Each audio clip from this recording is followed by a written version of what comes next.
बिस्मिल्लाहिर रहमानिर रहीम अल्हम्दुलिल्लाहि रब्बिल आलामीन वस्सलातु वस्सलामु अला रसूलिहिल करीम ওয়া আলা আলিহি ওয়া সাহবিহি আজমাইন। সম্মানিত উপস্থিতি, সম্মানিত বিক্ষুব্ধ জনতা, বাংলাদেশ জামায়াতে ইসলামী কর্তৃক ঘোষিত 5 দফা দাবিতে কেন্দ্রীয় কর্মসূচির অংশ হিসেবে তৃতীয় ধাপে জেলা এবং উপজেলায় সারা দেশব্যাপী বিক্ষোভ কর্মসূচির অংশ হিসেবে আজকের এই বিক্ষোভ কর্মসূচির পূর্বে সংক্ষিপ্ত সমাবেশে উপস্থিত রয়েছেন গণমানুষের সংগঠন বাংলাদেশ জামায়াতে ইসলামী সুনামগঞ্জ 4 আসনের সম্মানিত সংসদ পদপ্রার্থী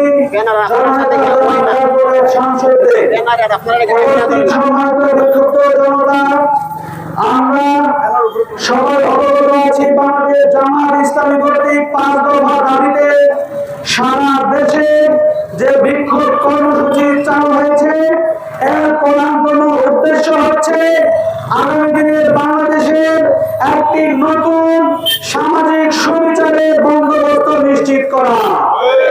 সুপ্রিয় উপস্থিতি, আমরা জুলাই অভ্যুত্থান পরবর্তী বাংলাদেশে সকলের প্রত্যাশা ন্যায়, সাম্য এবং ইনসাফের ভিত্তিতে একটি নতুন বন্দোবস্তের দিকে বাংলাদেশ এগিয়ে যাবে।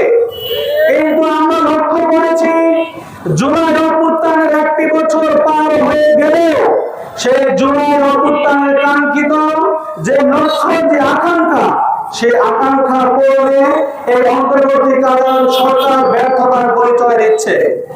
আমরা লক্ষ্য করছি যে সুযোগ আমরা বিগত 16 বছর পর পেয়েছি এই দেশকে নতুন ভাবে বিনির্মাণ করার জন্য, যে সুযোগের মাধ্যমে দেশকে নতুন ভাবে বিনির্মাণের সুযোগ আমাদের সামনে এসেছে, সেই সুযোগ থেকে সারা দেশের সকল রাজনৈতিক নেতৃবৃন্দ মিলে দেশ থেকে কাজে লাগানোর কথা ছিল। কিন্তু সেই জায়গাতে জাতীয় নেতৃবৃন্দ ব্যর্থতার পরিচয় দিচ্ছে। বাংলাদেশ জামায়াতে ইসলামী একটি দায়িত্বশীল সংগঠন হিসেবে এর তীব্র নিন্দা এবং প্রতিবাদ জানায়। আমরা নিশ্চিত করতে চাই বিগত যে বন্দোবস্ত ছিল, বিগত যে বৈধ রাজনীতি ছিল, সবকিছুকে পিছনে ফেলে একটি সুন্দর কল্যাণ রাষ্ট্র বিনির্মাণের জন্য এবং সকলের অন্তর্ভুক্তি নিশ্চিতের জন্য পিয়ার পক্ষ নিশ্চিত করতে হবে। এর মাধ্যমে একটি অন্তর্ভুক্তিমূলক সরকার গঠনের মাধ্যমে এই বাংলাদেশটিকে একটি সুন্দর, একটি সাম্য ন্যায় বিচারে বাংলাদেশে পরিণত করা সম্ভব। আজকের এই সমাবেশ থেকে আমরা আহ্বান জানাই, অন্তর্বর্তীকালীন সরকার, আপনারা কোন নির্দিষ্ট দলের পক্ষপাতী করার জন্য আপনারা এই চেয়ারে বসেননি। আপনাদেরকে জুলাই আকাঙ্ক্ষার চেতনার অংশ হিসেবে এই জায়গাতে বসানো হয়েছে।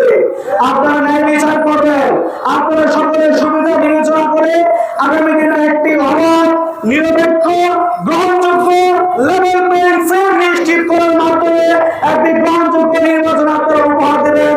আজকের সমাবেশ থেকে সেই প্রত্যাশা করে আমার